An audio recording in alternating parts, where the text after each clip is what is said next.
Eh di wow, bumalik na sa mga majority ang mga bilyar, kakampi ni Senator Soto. Kakampi ni ano, ni siraan niya, tanga-tanga rin eh. Hindi niya alam kakampi niya yan. Sinisiraan mo si Mark Villar, kakampi mo yan. Lane Carmilotes, galit lahat ng comment kay Romualdez. Kwento mo sa pagong tamba. Mirna Lim, tapos yung 35 maleta ha. Ate sila ni PBBM. Ay, yun po yun. Pucha, paano na yan yung maisip? Pinsan, di niya kaya. O ngayon, kayanin mo yan. Sabi mo, walang kamakamag-anak ha. BBM, walang kamakamag-anak. Ayan na, pinsan mo na, tinuturo na. 35 na 48 million cash. Tama yun eh. Yung Land Bank of the Philippines. Tama yun. Hindi kayo naghihinala. Bakit hindi cheque? Bakit hindi cheque ang pagwi-withdraw ng mga ano ng mga kontraktor? Bakit 35 million daan-daang milyon cash? Maubusan tayo ng papel niyan.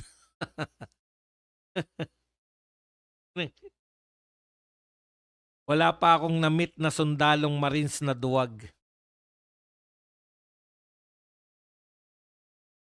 Dapat pag si Sara sunod, umupo, dapat tapusin na tong CPP-NPA para maayos naman ang Pilipinas.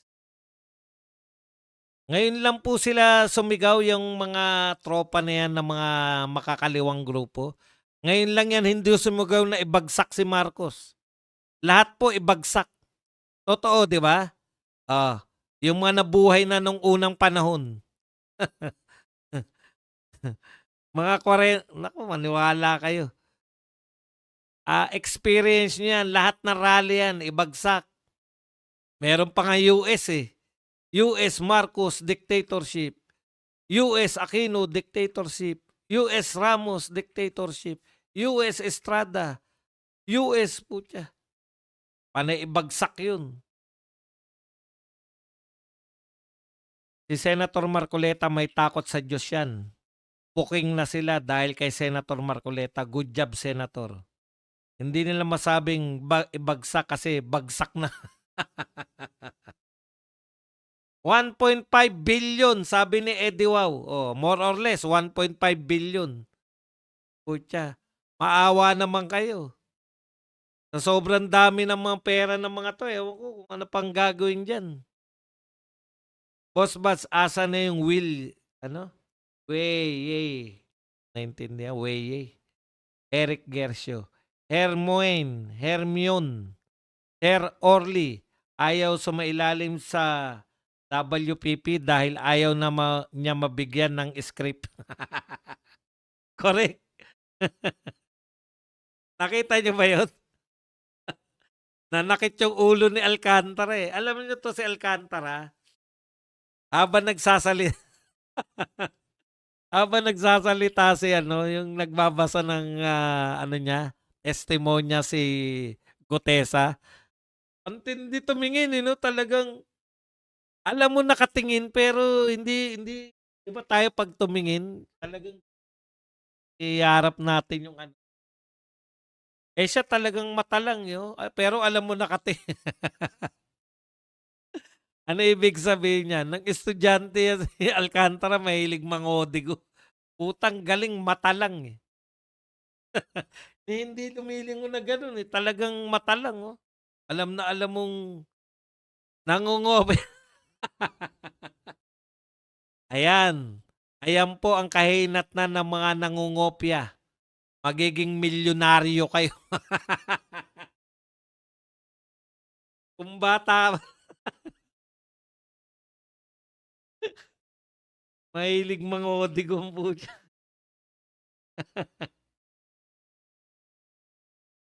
Good job, Senador Rodante Marcoleta. Boss Bad, shoutout PC, Jojo Pastores. Naluluha tuloy ako sa katatawa eh.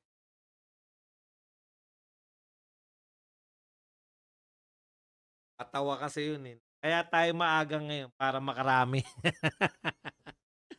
Nagbabawi tayo dahil kahapon nawalan na ako ng ano, napagod ako sa pakikinig. Tango ng tango si Alcantara, babas ng silip at nakikinig kay Marines. Meaning sumasang-ayon siya sa statements. Tinitingnan niya ba? Tinitingnan niya, putya baka siya na ididiin eh. Bilyon nakukurap ni Saldi o Romualdez, taong bayan nagsasaper sa baha. Yun yung sinabi ni ano, 'di ba? Ni Marin, ni Gutesa. Boss Badge yung Axis, sa mga tulfo yan, dating congressman si Erich diyan. Yung asawa naman ni Rafi, nakaupo ngayon. Kung hindi totoo yung sinasabi ni Orly, sana nagwala yung mga tulfo sa Senado. Kaya nga, ang hamon ko sa mga tulfo, inyo yung Axis. Kung talagang inyo yan, ha? O naggagamitan lang kayo ng YAP, tanggalin nyo na yan sa party list nyo. Palitan nyo na yan ng congressman. Very willing ako para kita sinamantala. Very willing ako na umupo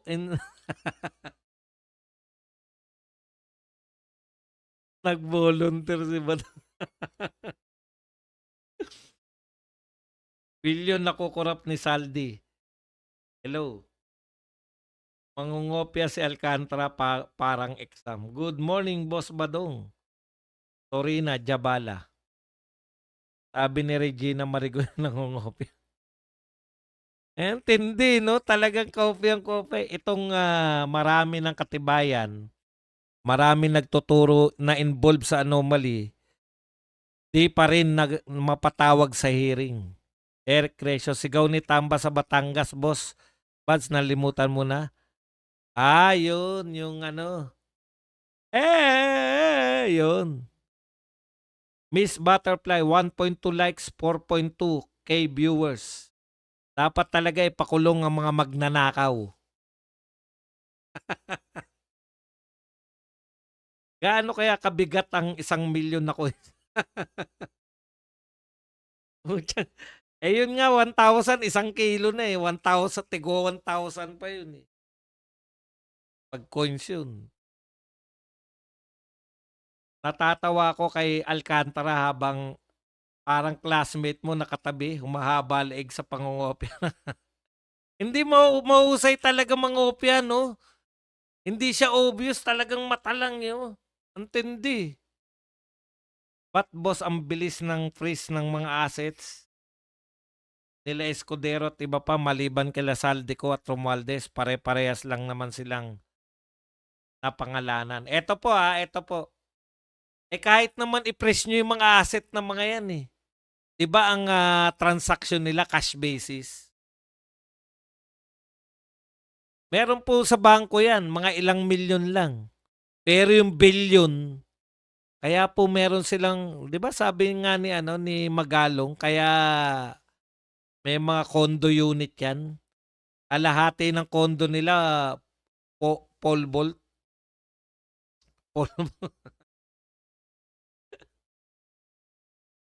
Yung vault ng yun na po ginagawa nila, kwarto na.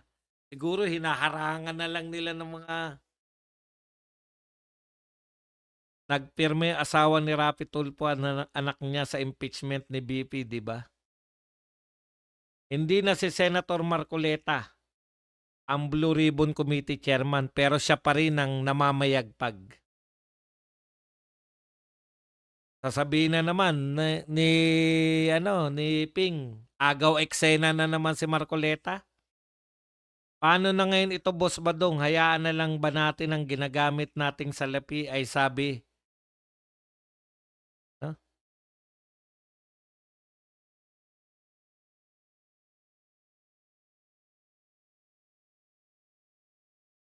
Nawala yung hindi na nakita talaga binigay ni Boying ng script kay Alcantara, wala talagang kahiya si Boying. Minsan sa tingin ko sinasadya ni Boying eh, na ipakita na ano siya para walang magtangka na Sutil-sutilin siya, eh. Yan si Yap, nakita nyo? Napangalanan na yan siya ni PRRD. Dati kong di nyo nakita ang video, nasa post ko, naka-public. Pinangalanan ni PRRD. Ayun. Dati na palang pinangalanan na ano yan. Ano ba pinangalan dyan dati? Saan pinangalan? Sa mga magnanakaw? O, dito na tayo. Masyado na tayo nahuli. Daniel Pelisario. Good morning, Boss Badong. Chrissy Brooks. Merong vault boxes sa condo nila. 1 kilo, 20 coins is 2K. Teresita Acampado. Good morning, Sir Badong, watching from Mindanao. Mabuhay kayo dyan sa Mindanao. Sir, ano po punishment dapat sa corrupt officials? Hindi na po ito mga corrupt, mga mandarambong na to. Ito po, habang buhay na pagkakasala po to. Bilyon eh. 50 million po. 50 million na ninakaw mo, haba ano na yan, plunder na. Ito, hindi na po milyon ang pinag-uusapan dito, bilyon na. Yun daw ni notaryo ni Gutesa, fake daw. Gaano katotoo. Eh ba, hindi ko po alam yan. Asahan nyo po magmula ngayon, lahat na po ng paninira dyan kay Gutesa. Kung yun lang po, fake na yung notaryo, di magpanotaryo lang. Alam nyo po, yung testimonya po niya, nanumpa po siya. Pinanumpa po siya sa Senado. Oh, wala na pong tataas pa dun. Ngayon, kung may lalabas po na fake pa yan, peke din yung napakinggan nyo. Alam nyo po, eto yung pagnonotaryo po, para lang po safe na sabihin na kayo ay yung sinasabi ninyo, kasi bibigyan nyo ng kopya na hindi kayo nagsisinungaling, di ba? Yun. Para po yung guide nyo, kasi nakakataranta po yan dyan eh. Pag wala po kayong binabasa, baka malito kayo eh. Kaya po yun, yung abogado ninyo, yun po. Ngayon, kung may problema po dyan sa pagpapanotaryo, yung panunumpa nyo po sa Senado at napakinggan kayo ng milyon-milyon, pwera na lang po kung may magpapatunay sa atin na 3 milyong tao na peke yung napakinggan ko at iba yung napakinggan nila. Di po ba? Kung ano man po yung inonotaryo ng peke, di pumunta sila sa Senado at magsabi sila na peke yung notaryo, eto talaga yung totoong nangyari. Nanumpa po sa Senado yan eh. Yun na po yun. Mismuhan na yun. Paninira na lang, siyempre, siraan talaga nila yan kahit na ano. Nakita ko rin yan eh, yung mga paninira na ganyan. Wala na pong mas importante yung nanumpa ka sa senador. Sinumpaan nga yan. Kung sasabihin nila na yung nagnotaryo ay patay na. O kung ano man yun, di magpanotaryo lang uli. O tiyan, napakasimple lang naman nun.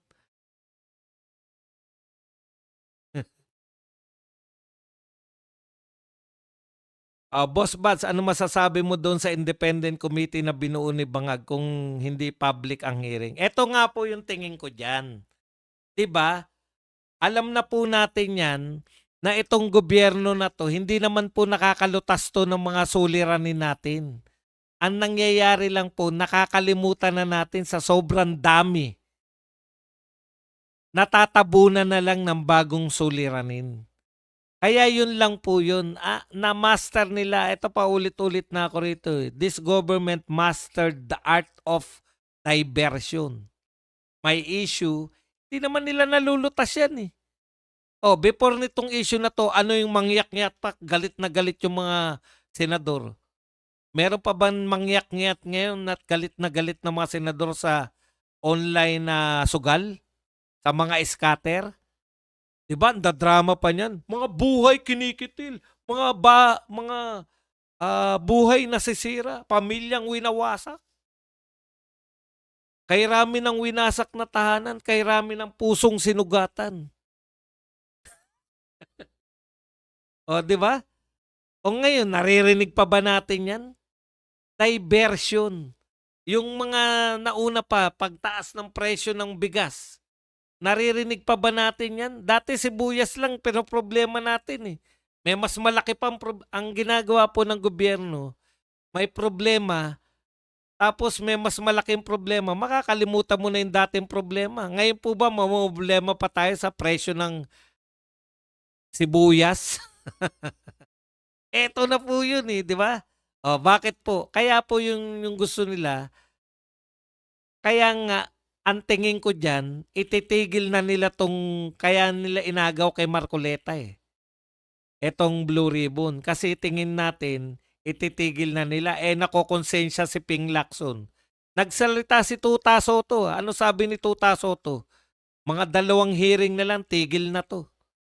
O eh syempre, si Lacson naman, mukhang hindi sumusunod sa script. Mukhang itutuloy-tuloy niya. Kita nyo sa House, tigil na sila kasi may ICI na. Ibig sabihin, napayapa na yung mga galit ng tao, papayapain nila sa katagalan, yun lang po purpose nun.